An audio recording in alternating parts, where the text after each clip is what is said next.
Hey, hey.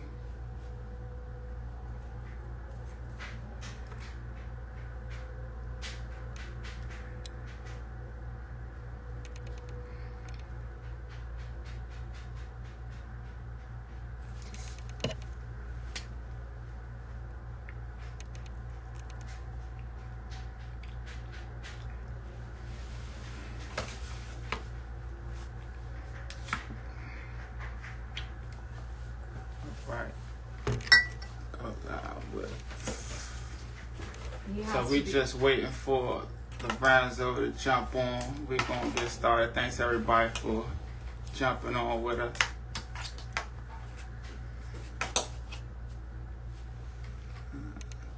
You know how to add someone, right? Mm-hmm. Okay. I'm gonna text him.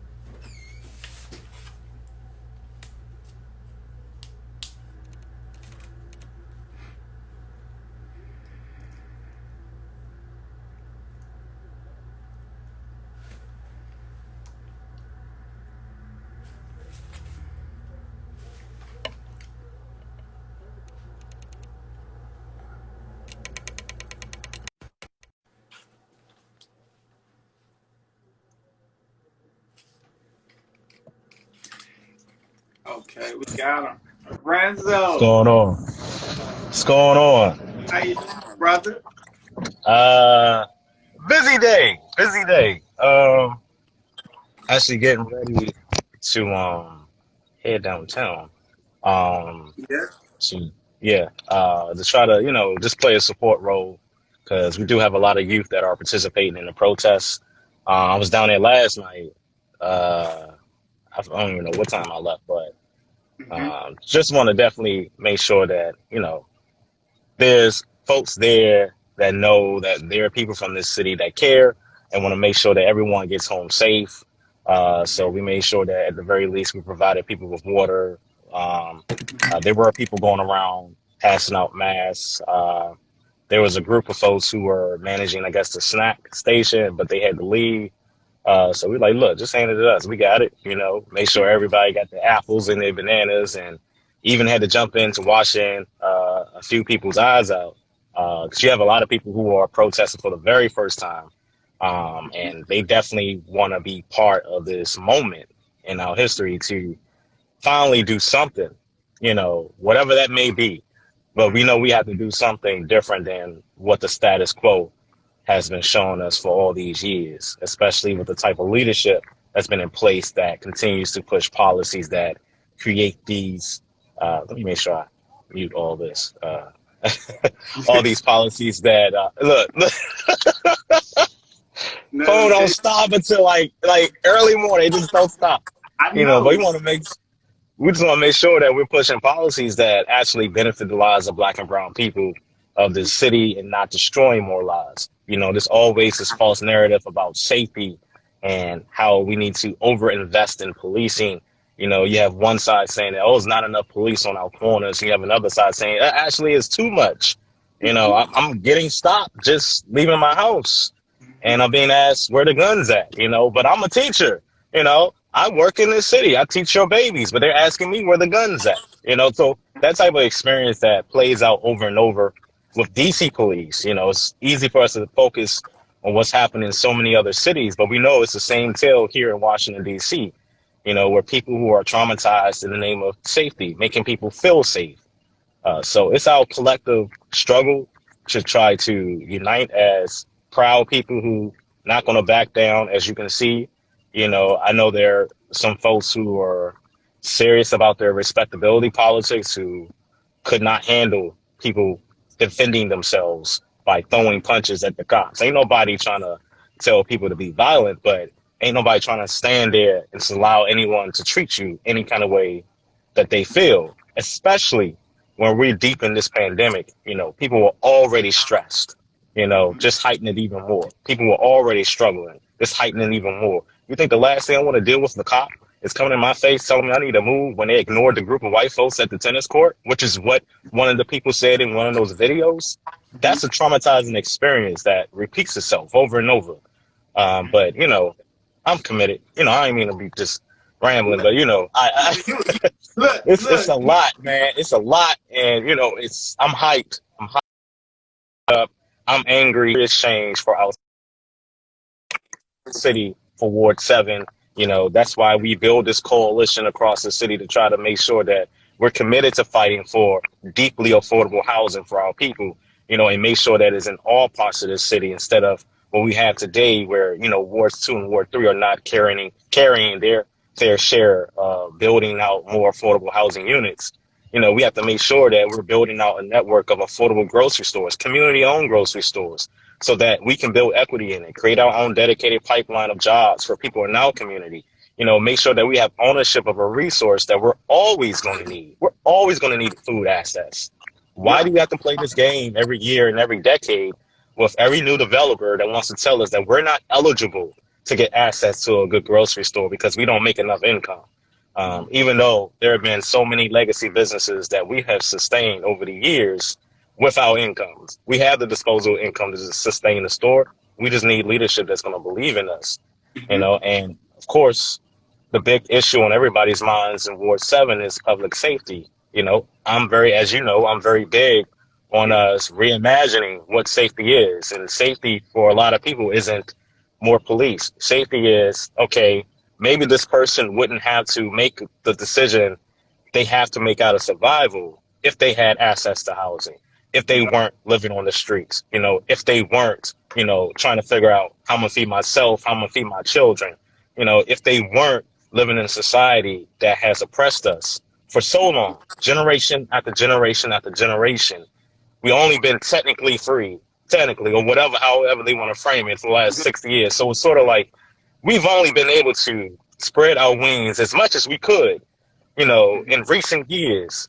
So there's going to be a lot of generational pain that's not going to be solved overnight, Yeah. but we're not going to solve it by constantly pointing the fingers at each other and blaming ourselves for the problems we live in. We didn't make the choice to be redlined. We didn't make the choice to live in housing with lead. You know, we did what we could in the time being to survive with what's available to us Right. compared to how we've been treated for so long. And all of these things are compounded. It repeats itself. You know, they may seem little when people say these things like housing with lead, but they don't understand the legacy of that, how they affect your brain, how people who are babies growing up in that housing, what they happens to them when they become adult and the choices they make. You know, it isn't because they wanted to be violent. It's because we intentionally made it so. We didn't do our part. And we have to be committed to, you know, change the politics in this city because I'm tired. And I know you tired of this. And it's just too much fake and phony stuff, too many Mhm. puppets, you Yeah. know. You know, we did a motorcade, You, did you, a you motorcade in Ward said it. 7. It's Look, just, I already I know couldn't you help myself. committed. I already know you committed, and that's why we really wanted to do this, and we really wanted to take this process, and we really wanted to introduce our folks to you in a way and make sure people hear who I don't gotta. You know what? Let me say you something. This is the only shirt that I got. The classic. This is the only shirt that I got, right? Yes, And there's a reason the why this is the only original. shirt I got. Huh? Right. It's That's the the reason why this original. shirt the only shirt I got because you was on the ground with us, right? Right. Right. So when you talk Right. about these young people and you talk about this, we ain't just meeting each other when it's time for you to run for office, right? Right. So Right. it's important for us to kind of, you know, and that's why we Right. commend you, right? And I really want to say that, and you know, because I say, man, we need leaders stepping up, right? Yeah. People that's not bought in our city, and you doing something really big, and you inspiring people native to this land because they're not speaking up enough, right? And Right. and when they are And I speaking get up, it. and And I when get it. You know, folks are tired. They're tired of hearing the same things. You know, they're tired of repeating themselves over and over to different people who claim that they're going to come around and say, I'm the change we need, instead of just reminding folks that they are the change. You know, the change yeah, begins with us. You know, yeah, we just have to find our inner power to rise up and reclaim this city. You know, yeah, I tell people all the time, we built this city. mm-hmm, So we deserve our return on that investment. mm-hmm, So the way we get that return on investment is not to continue to play this game where, we have a city that's putting profit over people, paying out all these developers and contractors. But when it comes to communities needing something or wanting something, we got to fight and argue and beg, and we still don't get it. We have Yeah. servers, bartenders, and, waitresses who live east of the river but work in all these swanky restaurants downtown, but they can't get a higher tip minimum wage. That's the problem. We still have people who can't, afford to live in the housing that's available, and we have reauthorization of the rent control law. So we know that this is our moment to expand that rent control law, strengthen and put more teeth in it so we can, protect more buildings and, make sure that we do something about these voluntary predatory agreements that people get forced into down at landlord-tenant court. These things we have to change. It's a long list, but we have to do the work so that we are protecting more people and making sure more people have access to housing in this city. And could you, because what makes your campaign different? You participate. Can you tell people more about the Fair Elections program? Because that's another thing that your campaign stands out, right? And it's important that people understand what has changed and why people like you even have, because they might not have heard about you had not this program existed. So right, and I know that there's a lot of people who haven't heard my name or heard about what we've done.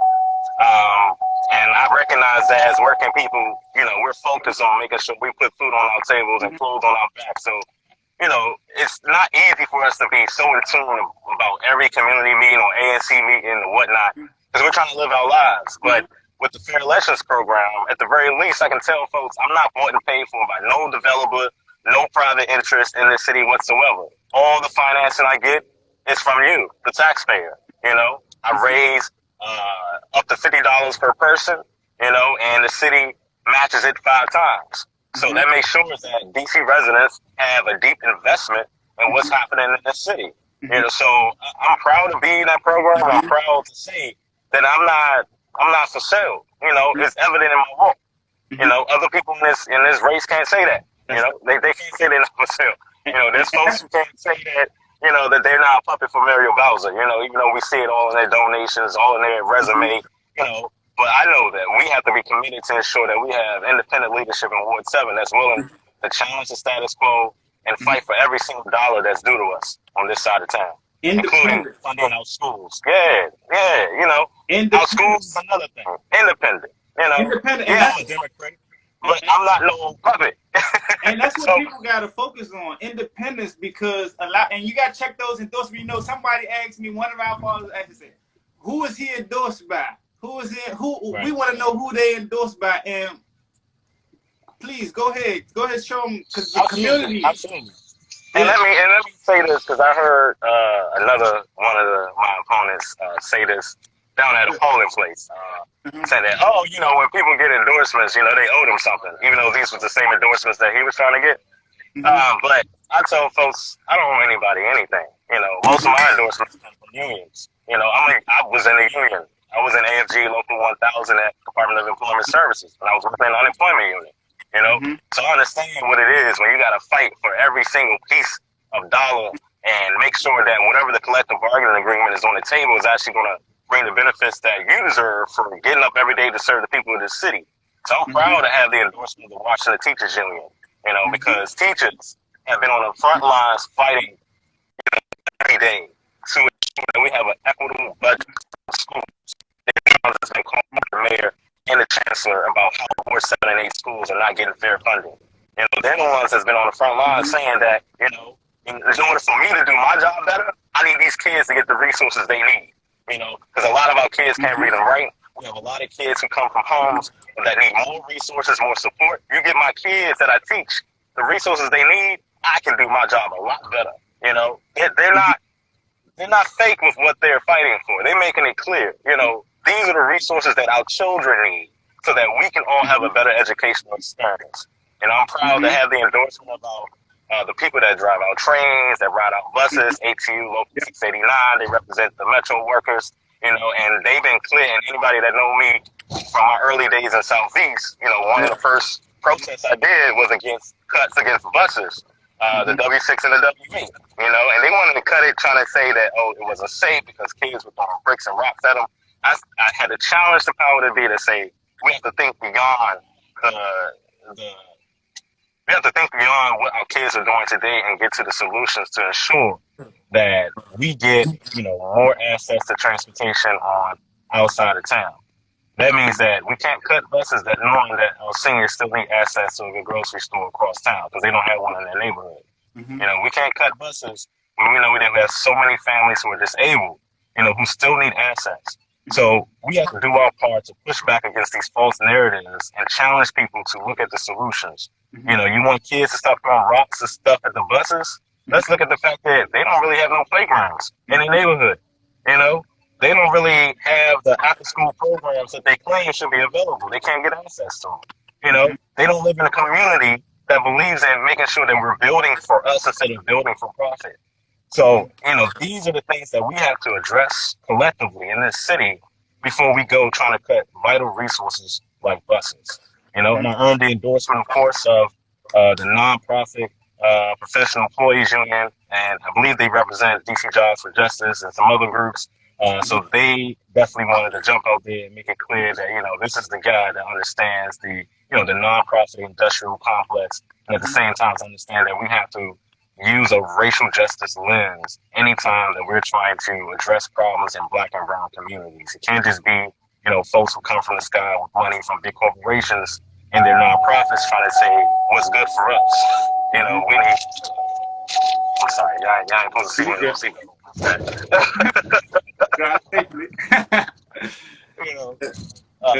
But their endorsement as well. We earned the endorsement of the Metropolitan Washington Council, AFL-CIO, basically the DC Labor Council. And they, were very direct and upfront by saying that they're not afraid to support challengers. A lot of our unions are very pissed off with the city. Just the other day, we earned the endorsement of our firefighters. IAFF Local 36, and that was a very, intense questioning process, and I have family members who serve as firefighters, who serve as EMT, so it was personal for me. I'm like, these are my relatives, people I went to high school with, Becoming a firefighter has always been definitely a career option for many people who live in the city, want to get better wages and, still want to serve their city in a capacity where they feel they're respected for the work they do. So I was proud to get their endorsement as well. Of course, many folks know Black Lives Matter DC. They hold me down from the beginning because they know, we got to challenge this structure instead of playing this game. Put single cops in back rooms. We really have to put in some accountability measures. And there's a long list of things we can do to make sure that we have some form of accountable policing in the city, while at the same time being committed to tearing down this racist system altogether. Of course, Working Families Party, it's a long list, brother. Working Families Party, they came out and support us as well. Who else? DC Missing Voices, they were the group that were behind the search of Relisha Rudd, and we're still searching for Relisha Rudd. Just want to make that clear. And of course, today we earned a TENAT endorsement for our stance and fighting for renters across the city. I'm in full support of the Reclaim Rent Control platform, to make sure that we're creating more protections for all of our renters, not just because you hear that a lot in a lot of meetings. They're like, oh, well, I'm a homeowner, I'm a taxpayer. Well, renters pay taxes too. We need to make sure that when we talk about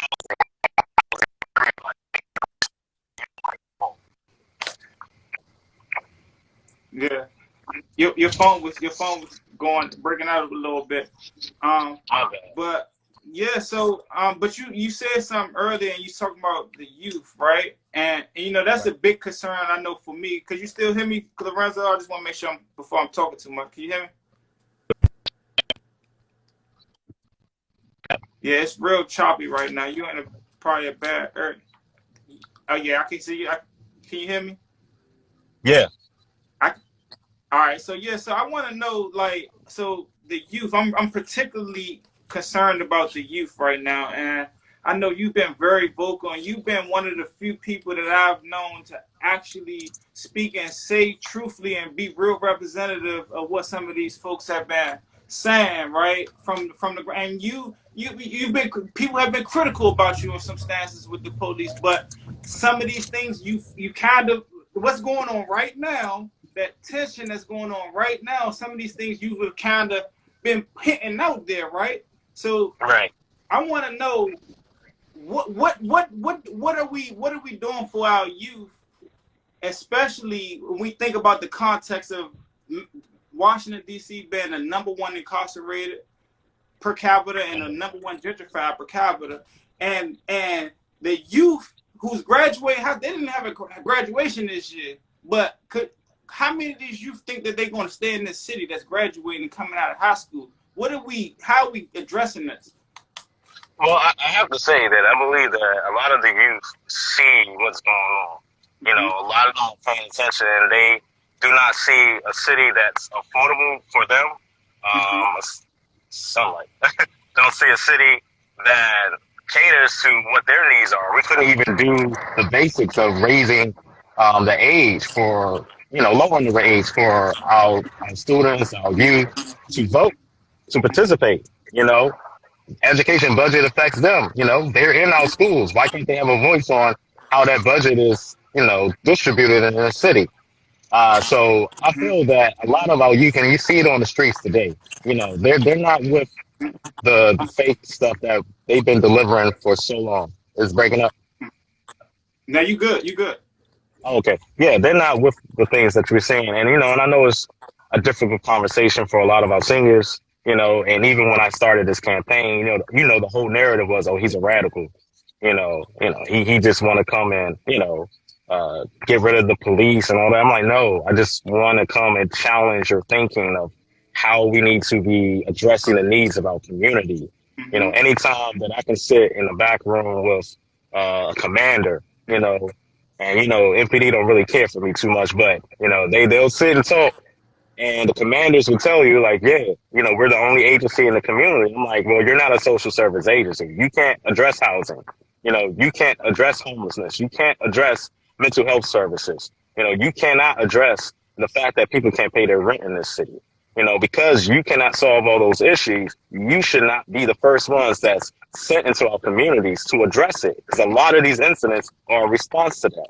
So when you see the babies of our city rise up and say, we demand, fair access to food, we demand equal access to employment opportunities and to grants so we can start our own businesses, make sure that we be able to start building wealth for our families the way that you did not allow my grandparents to do for themselves.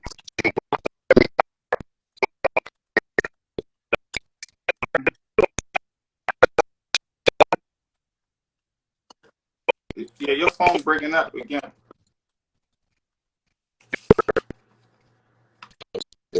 I think we're about to stop. There we go. Hold on, Coming back. yeah, we about to stop. My bad. But yeah, I have to give credit to a lot of the youth in the city because they're not gone with the okie doke.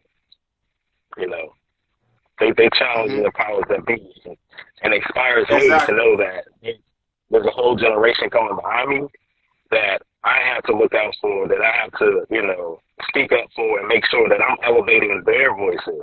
Not just me speaking as a mouthpiece for them, but making sure that our children know that they have power in their own voices, and they can rise up and use that voice, and I got your back, and that's how we handle it.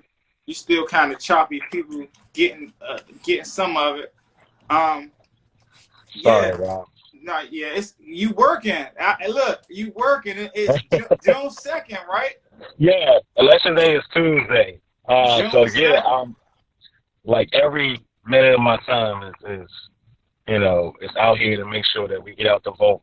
Make sure people participate. And not forget that even though we're in the middle of this pandemic, we still need your voices to make some big changes in the city. We have too many challenges and and I'll say it again, too many puppets coming around claiming, what we need for ourselves when we already know we've been speaking about these things for years. So I'm committed. So a lot of people don't a lot of youth, because I'm you know, and I want to talk about the police one, coming back to that a little bit, because you were one of the first candidates that I seen when we talked about police, and you said we need to look at this from a public health lens, right? That's And I correct. and when I seen that, it was a time when I heard one of these. It was one of these police commanders almost echo your words, and I was like, oh, he said we can't over police this. Now these people that was We very can't we critical can't of him, arrest our way out of this. and I Like for recall him. every Yeah, after the incidents on Sheriff Road Hmm. in summer 2018, the Hmm. uprising in Deanwood, I like to call it, Yeah. where people had enough. They weren't going to tolerate the stop and frisk and the harassment and the abusing and even the putting people's lives in jeopardy Yeah. by saying their names to the community, trying to imply that they're cooperating with them in some way, saying it publicly, Hmm. you know, so which put lives in jeopardy. But we, ever since that night, Hmm. where it was like 60 or 70 cops on Chef Road Hmm. going, not the videos y'all saw recently, that happened on Sheriff Road 2 years ago. People Yeah. telling cops, take your badge off. Take your Hmm. badge off and let's do this. People were going blow for blow with the cops. And it wasn't just men in our community, it was women and children outside. There was a 6-year-old that was pepper sprayed that night. And Chief Newsom and Mayor Bowser, all of a sudden their whole language changed ever since Hmm. that night.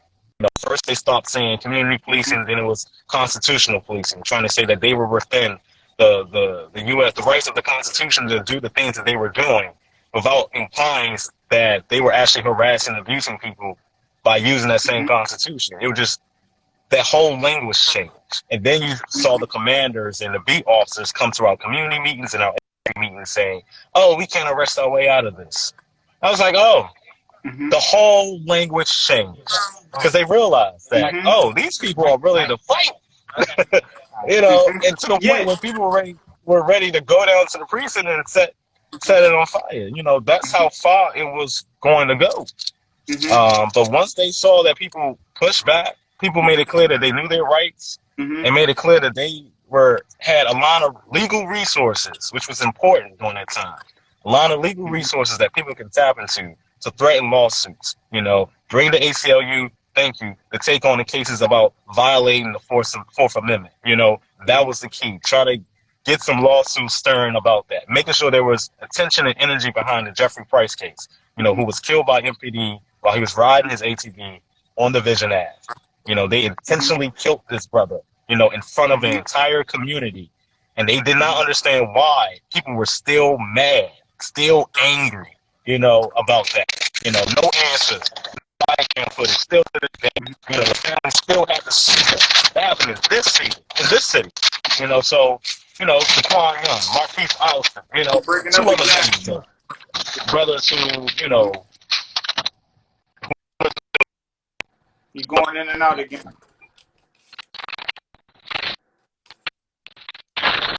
We can't hear you right now. can you hear me now? Yeah, but you back. You choppy, but I can hear you. Okay. Yeah, I can hear you. You good. You sound Yeah, good. I see it. Okay. Now, I do see a question that was there ever a resolution to the BB gun case? No. Okay. I did not get access to any of the body cam footage from that night of the brawl. Police, when I asked Newsom directly, in writing about that young man, he tried to say that, oh, the police know who he is and they can go back and arrest him if they so choose. That's how he left it. So I was like, oh, then he must work for you. He must work for y'all.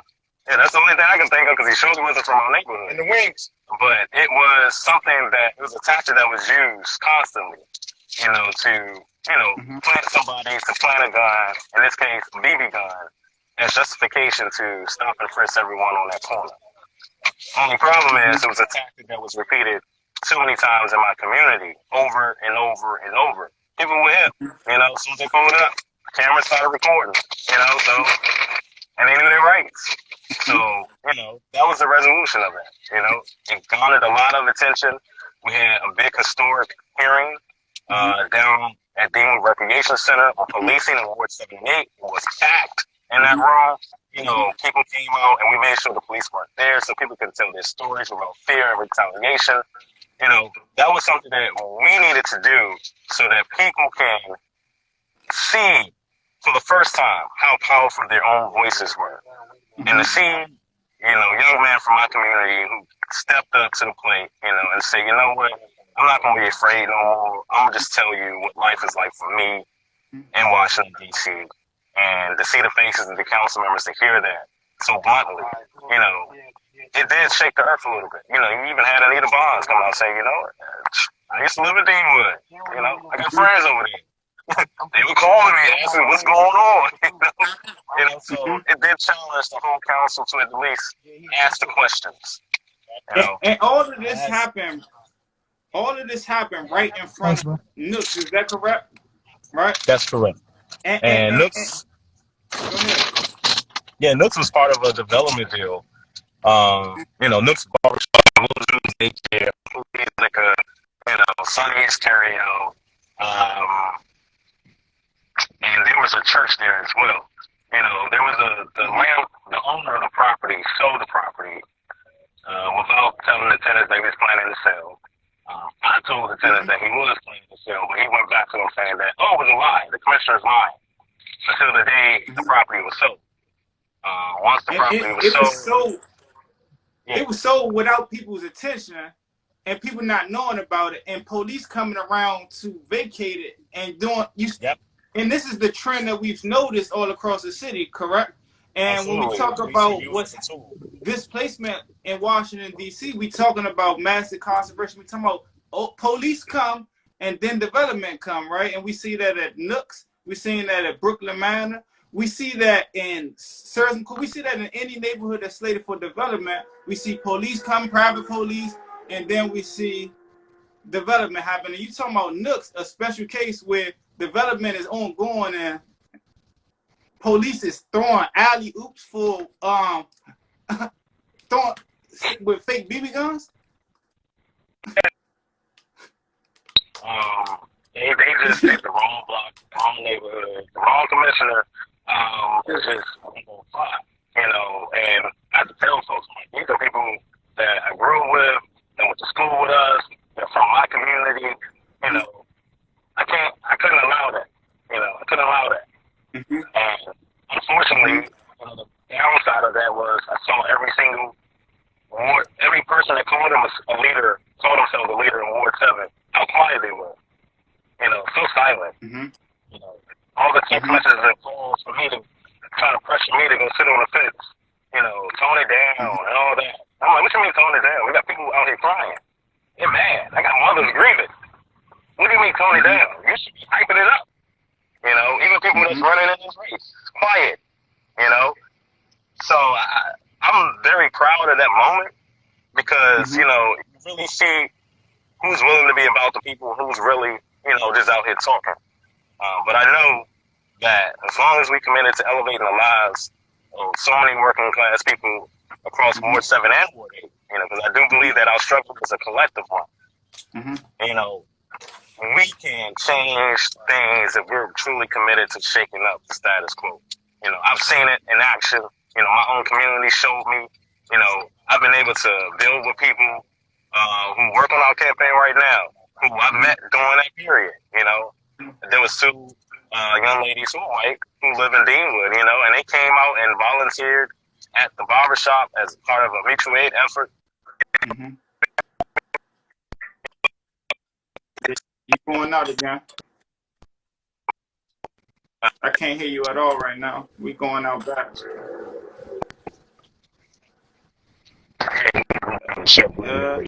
We getting back. We getting back. Can you hear me? I can hear you. We got sound. Go ahead. We good. Okay, yeah. I'm around the circle there. We're trying to. You running. Look, we know you hustling. You out there with the people. We need you out there with the people so we ain't complaining. You hear me? Right. You know, trying to get these social business conversations, you know, in front of people's houses. You know, I'm like, you can stand on your porch. We can talk. You know. So, And how is that kind of the social? Because this impacted your campaign a lot, I'm sure. Yeah. And how? And, it adds to the whole talk around social distancing and even, the interactions with police because of it.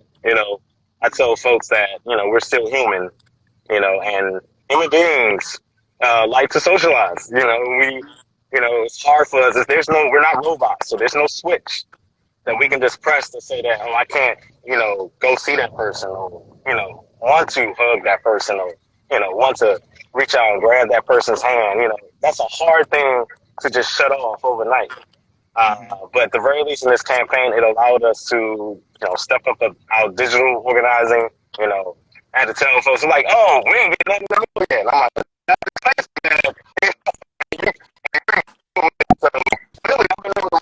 we're breaking up again. It's been tough. That's breaking up. Hear me now? You coming back? Yeah, okay. You coming back? Yeah. Yeah, it's been tough, but it's been pushing us to be creative. But you, I think you in Ward 7, you going against incumbent Vince Gray, and he got a lot of history in Washington D.C. We all know Vince Gray was out mayor at one time. He's had a lot of controversy around his name. He's been one of those candidates that, we as natives, we know a lot of things have circulated and moved around. But what makes you separate from the incumbent? How are you separated most? Can we speak on that a little bit? Absolutely. And, and I tell folks that this isn't a race to, to completely be all about knocking Gray. I tell you the same thing that my grandmother told me. She feels it's time. She feels it's time for some type of fresh, new leadership that, can push policies that's actually going to benefit so many more families than what's been done under his leadership.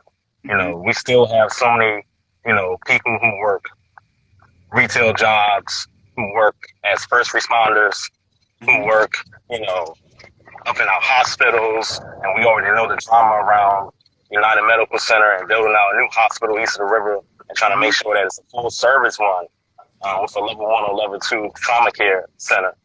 But, many people believe that the type of leadership that he's been able to bring to this point over his long career, there needs to be an elevation of that, some type of progression, where we actually are uplifting and focusing on so many other lives that have been ignored for too long.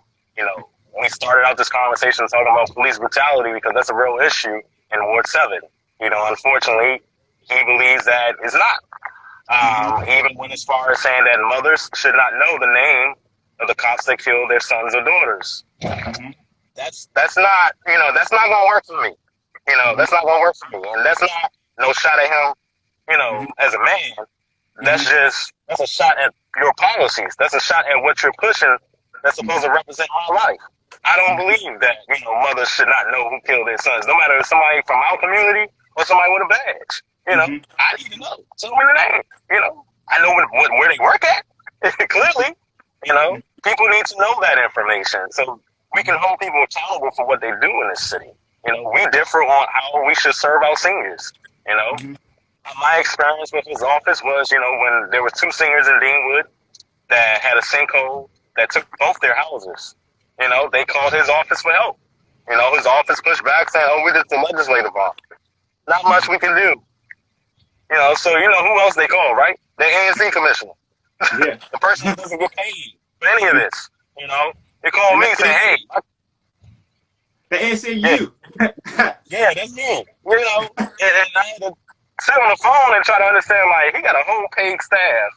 You mean to tell me they couldn't tell you that we need to get you in contact with the Department of Insurance, Securities, and Banking to figure out why your insurance company is not trying to pay this claim? We're also going to, since this is my neighborhood, I know the history records of this property, we're going to also show the city that, this has been a long-standing problem with this property. Insurance companies trying to say this is an act of God, but many of us know that this was the act of a shoddy developer, a white developer that came to Deanwood and sold shoddy properties to black people. That's the history of Suburban Gardens in Deanwood, where these 2 homes were located. So once we had that understanding with the city and with DISB, we were able to negotiate, have them negotiate on their behalf with the insurance companies to get some type of settlement for them instead of a claim that wasn't getting paid. Okay.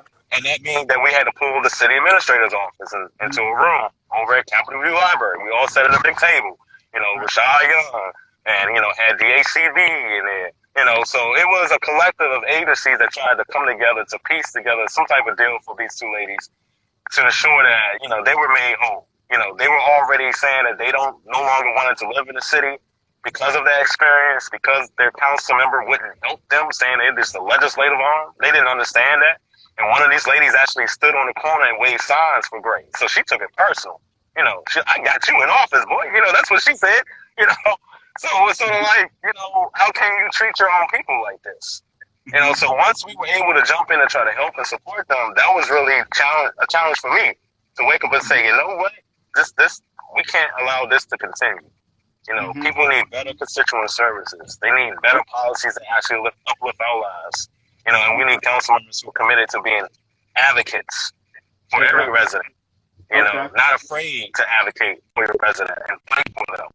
People want to see that. They want that. They don't want somebody to just sitting up in the Wilson building collecting a check. Okay, so we've been on for a while, and before we get off, I want to ask you one question. It just popped up, and folks, I've been pretty, I've been focused a lot of my work on mass incarceration, and it just came up. They say, what about our unjustly sentenced? I particularly, and we on the Our City platform, so I think it's cool that we highlight some particular Absolutely. instances, and we talk about Anton White, and we talk about Eric Hicks, who a lot of this movement has been ignited around guys that we know that's been unjustly sentenced, who's been specifically, it's federal things that's happening that I know that you probably couldn't do in the state. Like, DC, we can't pass because it's federal laws in place right now, but it's things that we are. Mass incarceration is a big thing. What are we going to do for mass incarceration? These unjustly sentenced folks that's been home, these kids that's coming home from prison that don't rent $3,000, and what are we doing for our folks, man? Right. And I like to remind folks, that in Ward 7 we have a resilient, formerly incarcerated population. And they deserve the same opportunities as everybody else in this city. They're our families, they're our neighbors, our cousins, our friends, you name it. These are people we know, and they can be people that you may not even know their background. You probably assume that, they had a good life, got them a nice job, but you didn't know their struggles, or the path they had to walk to get to that point. So we have to really challenge the people that we know in our communities to think differently of folks who are considered returning citizens or formerly incarcerated, and think of them as human beings, our neighbors who deserve opportunities like everybody else, and opportunities that allow them to create, allow them to create their own, provide seed money, grant money, so that we can get out of this business of trying to ban the box. Let's create a whole new box, where folks can build their own businesses. And we know that, small businesses are the backbone of our economy in this city. Why aren't we investing in our own people who've been, and I like to tell these folks, we don't know if somebody actually did what they're accused of, because there's a history in this city of people being locked away for years for things they did not do at all. So because we know that history, we got to make sure that once that time is served, it's done. And people who are serving time that they should not be serving, we got to make sure we're making direct investments in legal services to ensure that we're doing everything possible to bring them home, to correct the wrongs that were made. That's why I was in full support of the Second Look Act. Went down and testified in support of it, still advocating for it to be passed because it is necessary. We need to make sure that that is one piece of legislation that's on the table so that we can bring our brothers and sisters back home to Washington, D.C. And you already know. Huh? Yeah, and I'm just and it's clicking to me because I'm sitting right here thinking about what we talked about earlier with Deanwood and how this was caught on case. This was the entrapment, this violation of constitutional right. And we talking about mass incarceration in D.C. And then we now talking about people now look. If it was corruption that happened right there, then it's something right there. That right there, and I think that's important because this was a part of you, right?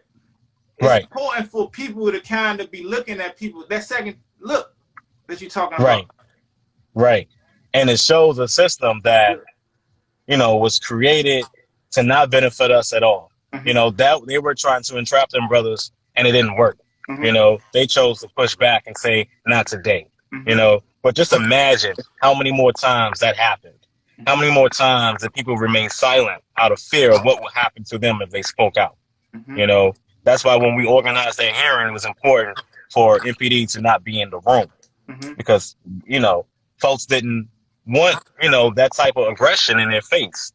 We also wanted to make sure there was an option for people to testify without being on camera, Mm-hmm. so people can tell their truth to the people who have the power to make change in this city. So when we see incidents like that play out in our communities, not just in Deanwood, but we see it in Marshall Heights, you see it in Penn Branch, you see it up Benning, it is something that plays out all throughout Ward 7. 6th District does not have a stellar reputation, for people to be clamoring about how good their cops are. They have a history of targeting people. They have a history of beating people up in the police station, which was my elementary school. So, it's like double trauma for people that grew up in Deanwood to see a space where we had a great educational experience be turned into a space of trauma. Mm-hmm. That's very, challenging for us that live in this community with the headquarters of 6th District. So, we know that that's the issue. We know that the gun recovery unit, has, played this long game of like, we're doing everything possible to find the guns. But when only 1% of all the stops you're making produces a weapon, that tells me that your strategy does not work. It tells me that this $500 million that we're giving to MPD, it's not keeping nobody safe. That's why I organize and work with Charles Allen to make sure we put money in the budget with the Office of Police Complaints so that we can invest in an investigator to actually analyze the gun recovery unit and all the special units within MPD to understand, what are you doing? What's your tactics? Why you keep turning off your body cam footage? Things like that. We need to investigate that to try to understand when the numbers of all the stops are not measuring up to the number of weapons that you're collecting. 1%, that tells me that you're actually just torturing people in our city and not really getting all the weapons that you claim that we should be getting off those streets. Mm-hmm. Yeah, man. Well, we had you on here for 40. We're approaching the hour, and they're gonna cut us off soon, man. But like, Okay. I want to again, before we get off, I want to congratulate you again, our future Ward 7 council member we got right here, man. So y'all heard him right now in our city, man. And one thing about and we talked before you came on earlier, and one thing I know before you even start running, you say, Lorenzo, this is serious. And Lorenzo, we proud of you, DC native, and I tell the people to get out, tell them what to do to support you. Yeah. Absolutely. Proud DC native, born and raised right here in Ward 7, third generation Washingtonian, just trying to do my part to make this city better.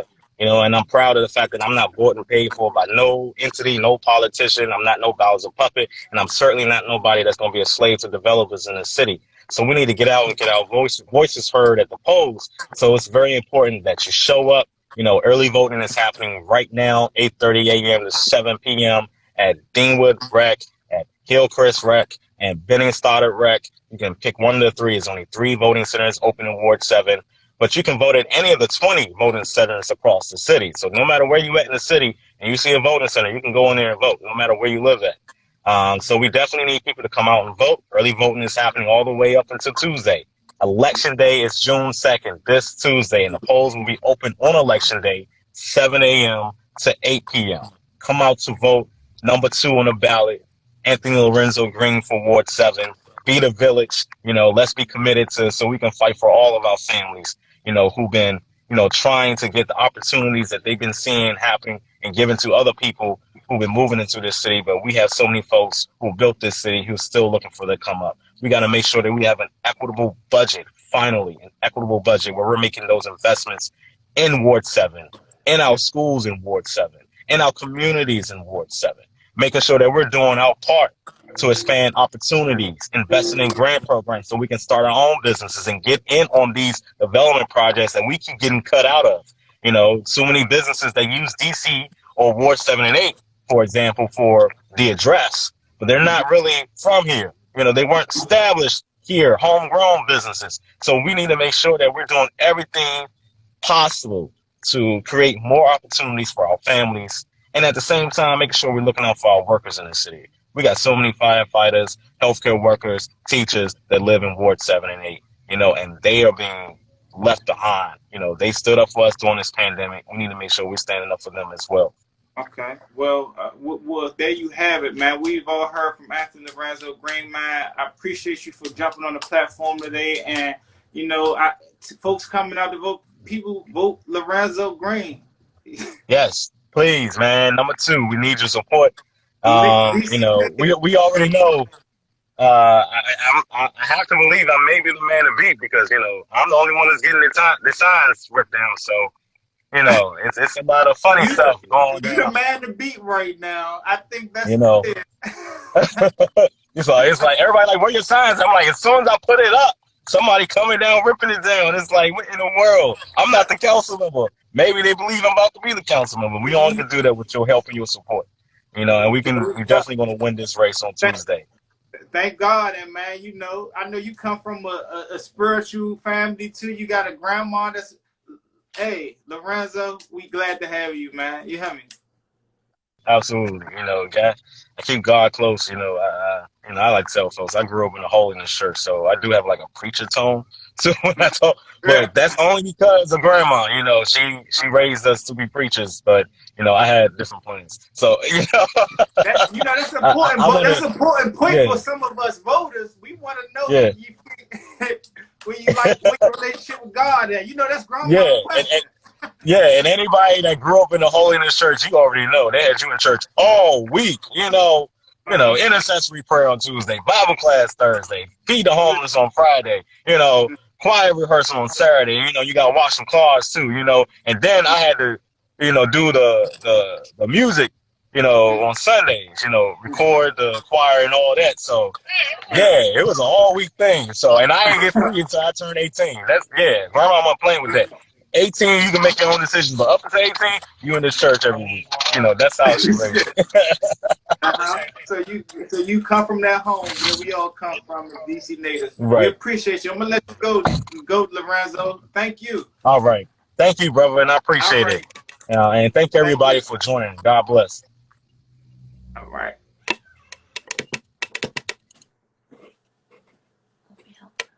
I think